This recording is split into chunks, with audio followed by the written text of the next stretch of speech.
follow your passion first. When I retired from the game, I sat there asking kind of all the wrong questions. What's the biggest industry I can get into? And it's all the wrong stuff. And you got to sit there and ask yourself, okay, what am I truly passionate about? What do I enjoy doing? And when you feel that way, honestly, you feel like you have never worked a day in your life. It's the most fun thing in the world. You get up in the morning excited about what you're doing. And you got to be really honest with yourself about it. If you wake up in the morning and you're dreading going to work, dude, do something else. Right. Do something else. And those are hard decisions to make. But when you make those decisions, it's a very liberating experience. And you find out that the rewards will come.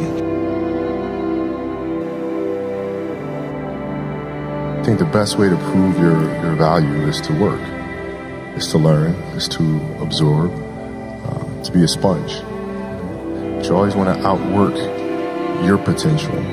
As hard as you believe you can work harder than that. And that's what I tried to do when I first came in the league. But, basketball is such a direct competition sport. And me coming in at 17, I hated when, my teammates would say, I get hit with an elbow, right? Shaq would hit me with an elbow in practice. And Nick Van Exel would come up and say, "Are you okay?" I'm like, "What? Are you okay? What the hell is wrong with you?" So I always had that extra chip on my shoulder. So every day in practice for me was really trying to annihilate everybody that I was playing against. Because I wanted to prove you don't need to babysit me. I'm fine, And so it's always that competitive nature, the work ethic, and curiosity. Because I asked a lot of questions. When playing with Byron Scott, I asked him a lot of questions. Eddie Jones, who was great at chasing guards off the screens, and I didn't understand how to do that. I would sit with him before practice, after practice. Magic, all the Laker greats, I would always sit down and just ask them questions about certain games that I studied growing up. What actually happened there? What did you feel there? Why? We were playing against the Lakers, Tom, and we were out here in LA. So the game was at 7. I was like, you know what? I'm gonna come to the Staples Center because we're playing. This is when the Lakers had Kobe and Shaq. Okay, this is like the championship Lakers. So I'm gonna get there at 3 o'clock. And I want to make sure I make 400 made shots before I go back into the room, and then I sit in the sauna and I get ready for the game. So, get in the car, get to the gym, get there, and as I'm walking onto the court, who do I see? I see Kobe Bryant, already working out. So once I set my foot across that line, I started working out. And so I worked out for a good hour and a half. And when I came off, after I was done, I sat down, and of course I still heard the ball bouncing. I looked down, I'm like, this guy's still working out. He was working out for it looks like he was in a dead sweat when I got here. And he's still going. And it's not like his moves are nonchalant or lazy. He's doing game moves, I sit there and I unlace my shoes. I'm like, I want to see how long this goes. So I sit out there and watch 25 minutes. And he got done. I said, okay, I think I've seen enough. Go play, come back, get in the sauna, get ready for the game. That game, he drops 40 on us, okay?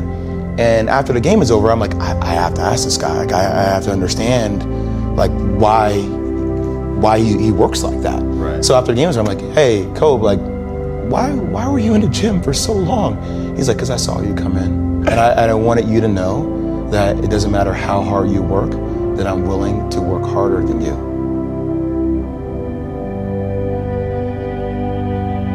If your job is to try to be the best basketball player you can be, right? To do that, you have to practice, you have to train, right? You want to train as much as you can, as often as you can. So if you get up at 10 in the morning, train at 11, right? 12, say 12, train at 12, train for 2 hours, 12 to 2. You have to let your body recover.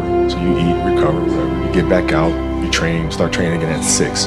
Train from 6 to 8, right? And now you go home, you shower, you eat dinner, you go to bed, you wake up, you do it again, right? Those are 2 sessions. Right? Now imagine you wake up at 3, you train at 4, you go 4 to 6, come home, breakfast, relax, blah, blah, blah. Now you're back at it again, 9 to 11, right? Relax, and now all of a sudden you're back at it again, 2 to 4, and now you're back at it again, 7 to 9. Look how much more training I have done by simply starting at 4, right? And so now you do that, and as the years go on, the separation that you have with your competitors and your peers just grows larger and larger and larger and larger and larger. And by year 5 or 6, doesn't matter what kind of work they do in the summer, they're never going to catch up because you're 5 years behind.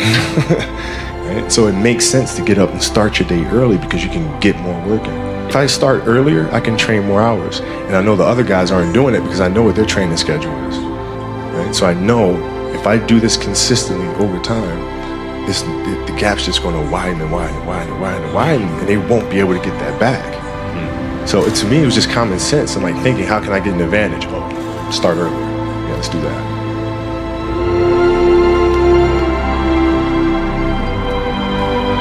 How do you develop that, or where do you learn that from?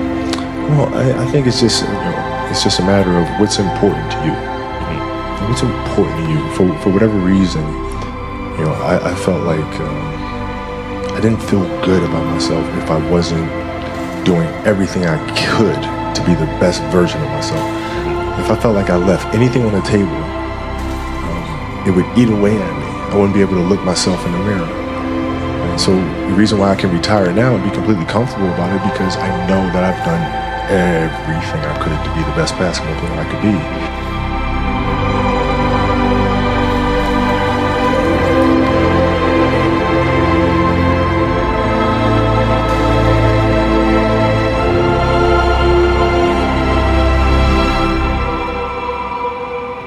Absolutely beautiful, you guys. I can't believe it's come to an end. You guys will always be in my heart. And what can I say? Mamba out.